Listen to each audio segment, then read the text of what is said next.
प्रिय छात्रों नमस्कार। निवास क्लासेज में आपका स्वागत है। आज प्रश्नावली 3.1 का प्रश्न संख्या 16 से स्टार्ट करेंगे। प्रश्न 16 में है 1 और 100 के बीच सिर्फ दो संपूर्ण संख्याएं हैं, वे कौन कौन सी संख्या हैं ज्ञात करना है। ठीक है, 1 और 100 के बीच सिर्फ दो संपूर्ण संख्याएं यहाँ दिया गया है और इसके बीच हमें क्या ज्ञात करना है, दो संपूर्ण संख्याएं, वो संख्या कौन है। ठीक है, तो चलिए इसको हल करते हैं। यहाँ क्या लिखेंगे, हल। ठीक है, उसके बाद यहाँ लिखेंगे 1 और 100 के बीच,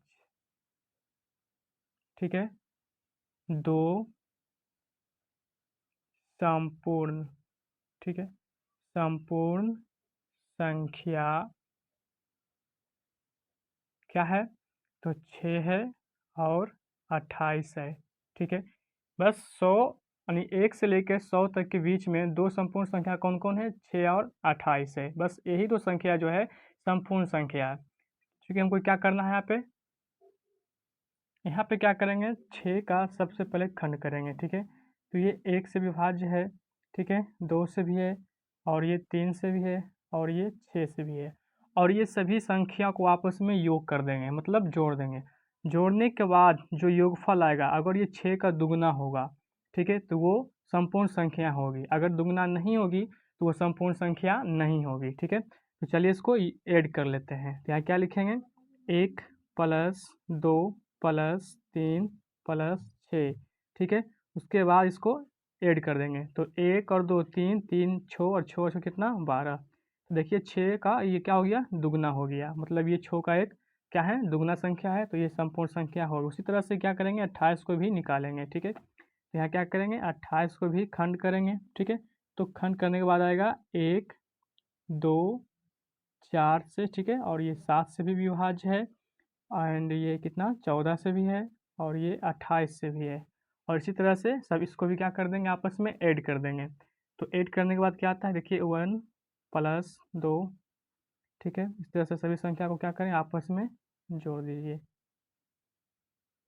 उसके बाद कितना होगा, 1 और ये 2 3, 3 4 7, 7 और 7 कितना हो गया, 14, 14 और 14 कितना हो गया, 28 और 28 और 28 कितना हो जाएगा, 56 हो जाएगा। तो देखिए यहाँ पे क्या हो गया, 28 का ये दुगना संख्या आ गया, 28 दूना 56। ठीक है, तो ये क्या है, दो संपूर्ण संख्याएं इस तरह से है। ठीक है, तो ये आपका है। तो आशा है कि आप इसको अच्छी प्रकार से समझ गए हैं। तो नेक्स्ट सवाल 17 नंबर।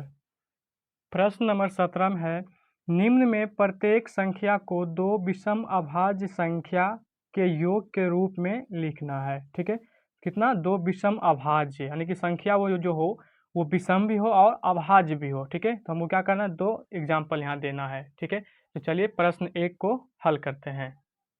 प्रश्न 1 में क्या है, 32। ठीक है, तो यहाँ पे क्या करना है, दो विषम अभाज्य निकालना है। ठीक है, तो यहाँ विषम और अभाज्य को पहले समझना है। विषम मतलब होता है जो दो से पूरी ना कटे, और अभाज्य मतलब क्या होता है, जिसका खंड सिर्फ दो हो। ठीक है, तो प्रश्न 1 में है 32। ठीक है, तो चलिए इसको हम हल करते हैं।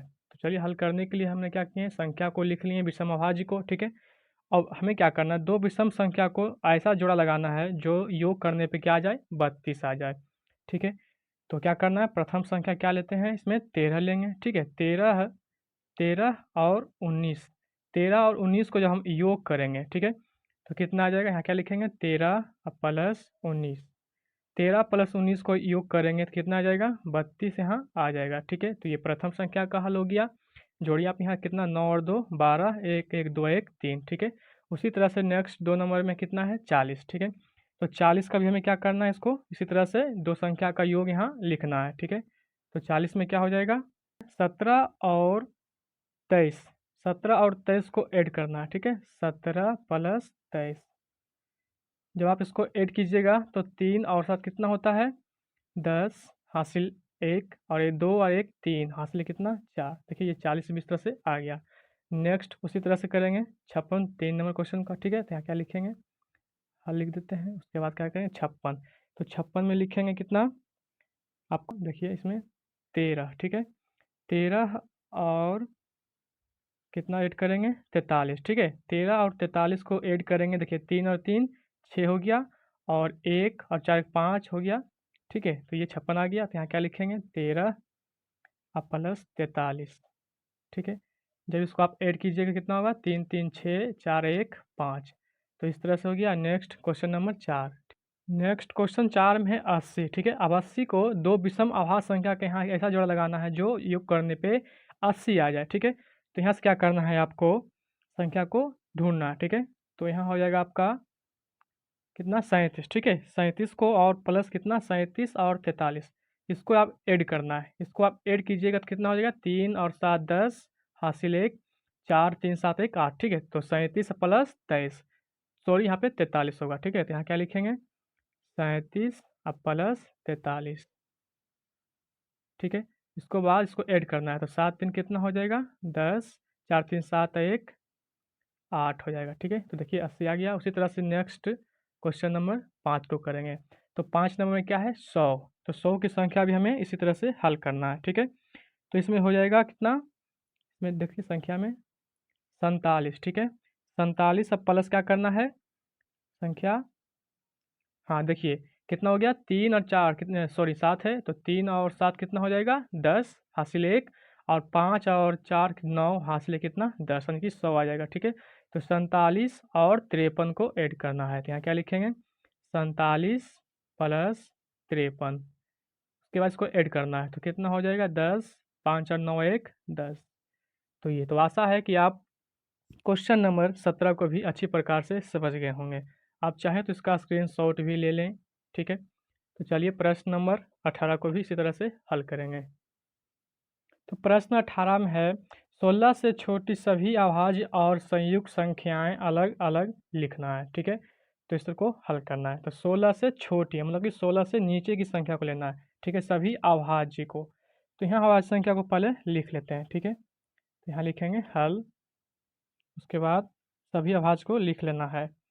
तो यहाँ 1 से शुरू होगा 1 2 3 4 5 6 7, ठीक है।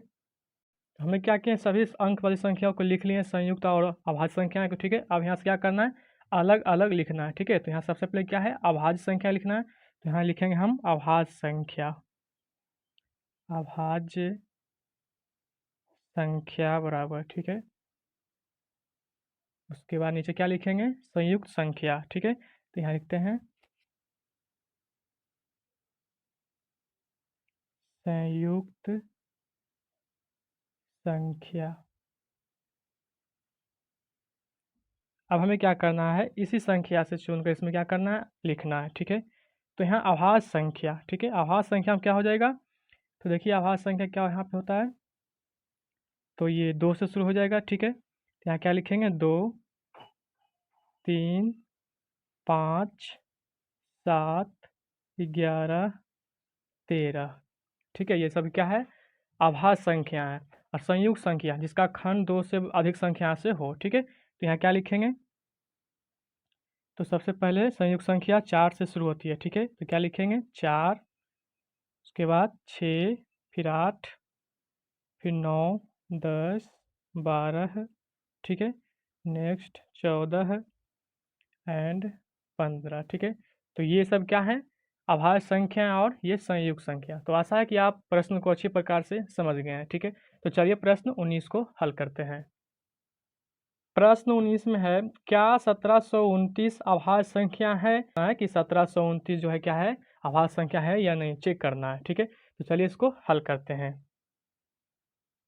यहाँ क्या लिखेंगे चेक करने के लिए इसका एलसीएम निकालेंगे 1729 का, ठीक है।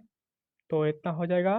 तो क्या ये संख्या 3 से विभाज्य है, तो 3 से करते हैं तो 15 है, ठीक है। 15 और ये 21 नहीं 3 से विभाज्य नहीं है, ठीक है। और ये 5 से विभाज्य नहीं होगा और ना ही 6 से होगा, ठीक है। तो 7 से ट्राई करते हैं, तो यहाँ कितना करते हैं 7, ठीक है। तो 7 दूनी 14, ठीक है, और 2 बेरी में और यहाँ ठीक है विभाज्य हो गया, यानी कि कितना बेरी हो जाएगा 247 बार में, ठीक है। तो ये 7 से विभाज्य हो गया 247 बार में। उसके बाद इसको कितना संख्या से ट्राई करेंगे, तो 7 या 21, ठीक है, और ये 7 से विभाज्य नहीं है। तो आगे की संख्या कितना से, चलिए इसको नेक्स्ट 13 से करते हैं, ठीक है। तो 13 से करते हैं तो 13 एकम 13 ये 19 बार में विभाज्य हो रहा है, ठीक है। उसके बाद ये पूरा है 19 एक बार में हो जाएगा, ठीक है। तो इसको आप तो देखिए यहाँ पे कितना हो गया 1 2 3, यहाँ पे क्या है अभाज्य संख्या ये नहीं हो सकती क्योंकि ये संयुक्त संख्या है, क्योंकि इसका जो गुणनखंड है कितना हो गया ये 3 आ गया, ठीक है। तो ये मेरा अभाज्य संख्या नहीं हो सकता, तो यहाँ क्या लिखेंगे नहीं, ठीक है। नहीं 1729 अभाज्य अभाज्य संख्या, ठीक है, नहीं है, नहीं है, ठीक है। तो आशा है कि आप इसको भी अच्छी प्रकार से समझ गए। आप चाहे तो इसको नोट कर लीजिए या स्क्रीनशॉट लगा लीजिए, ठीक है। और साथ ही अगर वीडियो समझ में आ रहा है तो लाइक कर दीजिए, कमेंट कर दीजिए, ठीक है। तथा चैनल पे अगर नए हैं तो चैनल को सब्सक्राइब कर लीजिए। चलिए नेक्स्ट सवाल 20 नंबर को हल करते हैं। प्रश्न 20 में देखिए क्या है, निम्नलिखित में जो सत्य हो उसके आगे सत्य का चिन्ह लगाएं और जो असत्य है उसके सामने गलत का चिन्ह लगाना है, ठीक है। तो प्रश्न 1 को समझना है। प्रश्न 1 में है वह संख्या जिसका केवल एक अपवर्तक होता है, तो वह संख्या 1 है, ठीक है। यानी कि 1 का गुणनखंड 1 ही होता है, ठीक है। तो यह अपवर्तक है। तो यहाँ वह संख्या 1 दिया हुआ ने, तो इस तरह से क्या हो जाएगा, पहला क्या होगा सही होगा, ठीक है। पहला क्वेश्चन सही होगा। फिर नेक्स्ट सवाल क्या है, सबसे छोटी सम अभाज्य संख्या 2 है, ठीक है। यहाँ क्या है सम अभाज्य संख्या 2 है, ठीक है। हाँ ये क्या है, इस तरह से भी दूसरा भी क्या हो जाएगा सही है, क्योंकि सबसे छोटी क्या है सम अभाज्य संख्या 2 से ही प्रारंभ होती है, ठीक है। तो नेक्स्ट सवाल 6 कितना 3 नंबर, ठीक है। तो सबसे छोटी संयुक्त संख्या 6 है, ठीक है। नहीं गलत, सबसे छोटी संयुक्त संख्या 4 होती है, तो इस तरह से ये गलत हो जाएगा, ठीक है। तो नेक्स्ट प्रश्न 4 में है दो अभाज्य संख्याओं का योग सम होता है, ठीक है। तो चलिए इसको एग्जाम्पल से समझते हैं। मान लीजिए हमें दो अभाज्य विषम संख्या क्या ले ली हैं 3 + 5 ली है, ठीक है। जब इसको योग करते हैं तो कितना आता है 8 आता है। यहाँ तो सम संख्या आ गया, और यहाँ प्रश्न 4 में क्या बोला गया है अभाज्य संख्या का योग सम होता है। हाँ ये क्या है सम होता है ना, तो ये प्रश्न क्या है सही हो गया, ठीक है। तो चौथा क्या हो जाएगा ये सही हो जाएगा। प्रश्न 5 में है 2 को छोड़कर किन्हीं भी दो अभाज्य संख्या का योग सम संख्या होती है। हाँ सही होती है, ठीक है। मतलब क्या होता है यहाँ क्या करते हैं दो अभाज्य विषम संख्या को लेते हैं, ठीक है। तो मान लीजिए 5 प्लस थोड़ा सा दिखते रहा है, यहाँ पे क्या करते हैं 5 + 7, ठीक है। जब इसको ऐड करेंगे, ठीक है, तो ऐड करते हैं कितना होता है 12, तो ये क्या है सम संख्या आ गया, ठीक है। तो ये क्या हो जाएगा 5 नंबर सवाल, ठीक है। 5 नंबर सवाल मेरा सत्य हो जाएगा, ठीक है। इसको क्या करेंगे सही का निशान लगाएंगे इसमें। इसी तरह नेक्स्ट 6 नंबर है सभी सम संख्याओं संयुक्त होती है, सभी सम संख्याएं संयुक्त संख्या होती है। तो छठा नंबर सवाल क्या हो जाएगा गलत हो जाएगा कि सभी संयुक्त संख्याएं नहीं होती है, ठीक है। तो नेक्स्ट छठा में क्या होती है गलत हो जाएगा। प्रश्न 7 में है 3 विषम संख्याओं का योगफल विषम संख्या होती है, ठीक है। चलिए इसको समझते हैं 3 संख्या, ठीक है। तो 3 संख्या विषम संख्या को लेना है, तो कितना हो जाएगा यहाँ पे 3 + 5 + 7, ठीक है। जब इसको ऐड करते हैं तो कितना हो जाएगा 5 और 7, ठीक है। तो 12 और 3 कितना होता है 15। तो ये क्या है विषम संख्या आ गया, ठीक है। तो इस तरह से ये प्रश्न क्या हो जाएगा सही हो जाएगा, ठीक है। तो यहाँ क्या करेंगे सही का निशान लगाएंगे। इसी तरह से नेक्स्ट सवाल क्या है 8 नंबर में दो सम संख्याओं का योगफल सदैव सम संख्या होती है, ठीक है। तो हाँ क्या होती है सही, ये भी क्या है सही है, ठीक है। मान लीजिए जैसे कि एग्जाम्पल के तौर पर समझते हैं। यहाँ पे क्या है दो सम संख्या लेते हैं 2 + 4, अब इसको ऐड करेंगे तो सम ही संख्या प्राप्त होगी, ठीक है। या और ले लीजिए तो 6, ठीक है, 6 और +2, तो यहाँ पे कितना होगा 8 होगा, ठीक है। तो इस तरह से आप प्रश्न 20 को भी हल कर लिए। तो आशा है कि सभी प्रश्न अच्छी प्रकार से समझ गए हैं। अगर वीडियो अच्छा लगा है तो एक लाइक कर दीजिए, कमेंट करिए, ठीक है। तथा चैनल पे नए हैं तो चैनल को सब्सक्राइब कीजिए और साथ ही अपने दोस्तों में इस वीडियो को भी शेयर कीजिए, ठीक है। धन्यवाद।